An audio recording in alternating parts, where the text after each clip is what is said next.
Hey Westview, Pastor Brett here with another update flowing out of the pastor's retreat that we had back in June. You know, one of the updates that we have shared and are moving forward with is starting discipleship classes this fall, something that we had come to land on at that retreat. And we've been talking about that as a pastoral team for months previously. One of the things that we had talked about is this category of manageable membership. What does it look like for a team of pastor elders to care for the church that God has entrusted to them in a way that they can do so well and effectively, that the members are being well provided for, and all that God calls pastors to do for those members? What does that manageable membership look like? And so this is what we were discussing and trying to get into more practicalities of it, into the nitty gritty. And as we were talking about, okay, what do we think? Like, what would a reasonable size pastoral team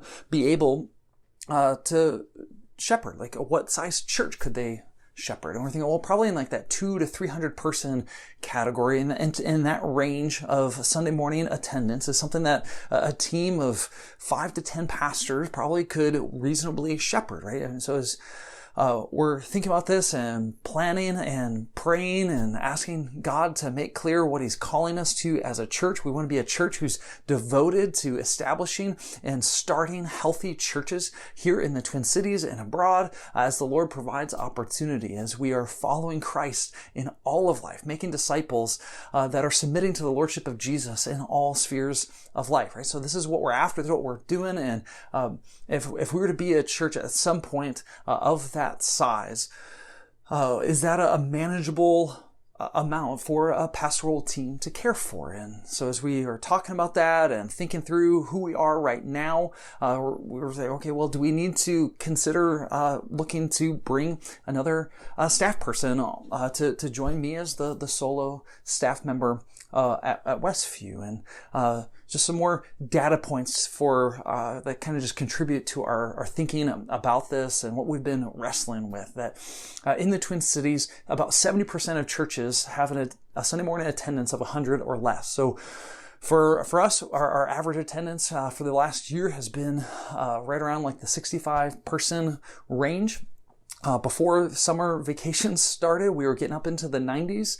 And so we're seeing, okay, the Lord has been continuing to be kind and gracious to us and bringing more people to join us in following Christ in all of life. We've more than doubled our membership. So our covenant members, we started as a church 2 years ago with 19. Today we have 56 covenant members. And so over that time, we've added about 5 members per quarter. And so as we look to the years ahead, we say, okay, well, in another 2 to 3 years, we'd be doubled in size again of our covenant members, let alone the attendees that are coming, right? So it's not just the members, but their children and others who are visiting with us and moving towards membership. And so we're trying to think, okay, how do we plan for that? We want to be proactive rather than reactive as we think through staff and the pastoral team and leading the church effectively, that we would care for the church effectively, that we would shepherd you all as God would have us as under shepherds, that we would be able to give good report to the Lord when we're called to account on that last day,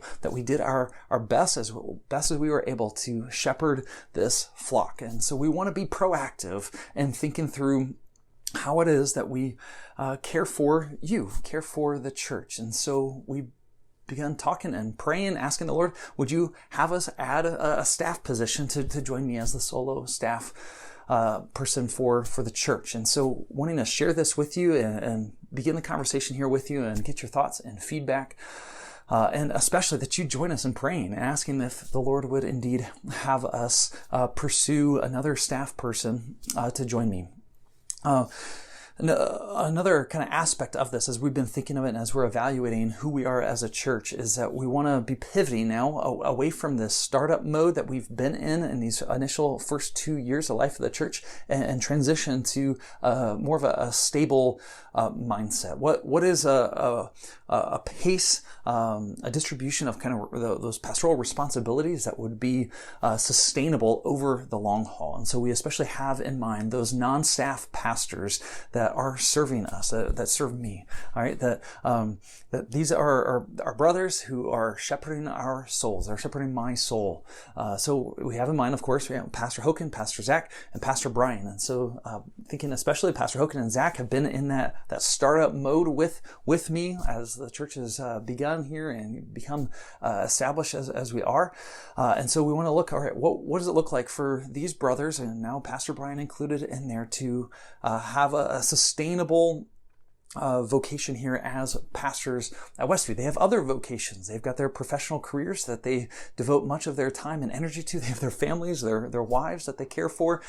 So in this vocation as a pastor at Westview, what would that look like for there to be a sustainable model here so that these brothers can press in and God's calling on their life for the long haul while maintaining their commitments to their other vocations? And so we're thinking that adding a staff position would help facilitate that stability and that sustainability to serve these brothers as we endeavor to serve you. And so what would this entail? What might a staff position include? We don't have this 100% nailed down. This is why we're wanting to share with you and bring you in on this conversation. We don't know if this would be a full-time position or a part-time position, if this would be a staff pastor like myself, or if this would be like a support staff role or some other kind of category in between. Like we've had interns, we have a pastoral apprentice. Would this be like a pastoral resident that's kind of on a trajectory towards becoming a staff pastor? But what would those areas of responsibility might entail? Don't know for sure exactly what, but some of the categories that we have in mind would be areas of music, teaching, evangelism, care. Those kinds of things we could think would all be a service to us as a pastoral team, to you as the church, in having someone press into some of those areas, right? So that we want Pastor Zach to continue his wonderful leadership of music, and so providing some assistance to make that a sustainable role over the long term. Teaching, right? That these brothers have been pouring themselves out wonderfully and stepping in to the public ministry of the word on Sunday mornings through exhortations and preaching, and want to see that continue in a sustainable way. And so having someone else who would be able to help join that team teaching, team preaching approach that we value as a church. Evangelism is an area that we've been desiring to grow in, and so having some concerted focus and energy directed towards that we think might serve the church. Care, all right, so we just think if the church is going to double again in size, potentially, the Lord knows, over the next 2 to 3 years, I just think of the number of home visits that would entail. And so having someone who would be able to either help assist carry out those home visits or take on some other responsibilities to free our pastors to engage in caring and shepherding you in that way. So those are some of the thoughts that we've been mulling about and have been wrestling through in recent months, and want to invite you to be thinking about with us and praying about these things with us as well. So if you've got questions, please raise them. If you've got ideas or thoughts, comments, please engage with one of the pastors. We're eager for you to join us in praying about these things and talking about them. As far as like formal process goes, we absolutely would need to bring a formal recommendation to the church, to you members, to vote to approve the budget to have a staff person. All right, so our 2022 budget, if the Lord leads that we would move on this sooner rather than later, we would need the congregation to vote to approve increasing our 2022 budget. And if we're looking ahead to next year as part of the 2023 budget, those funds would have to be approved by the congregation as well. So there would be for sure more to be said and discussed and voted on even as a church. So we're kind of in that investigatory stage in the process as we're thinking through these things and wanting to invite you in to discuss these things with us. So reach out to let us know what you think, and we'll be talking more. We're so grateful for you, church, and we are eager to carry out this responsibility that the Lord has placed on us with all faithfulness, that you would be encouraged, that you would be strengthened and built up and deployed for God's good purposes here in these Twin Cities and abroad. So we love you, church. We'll see you Sunday. God bless.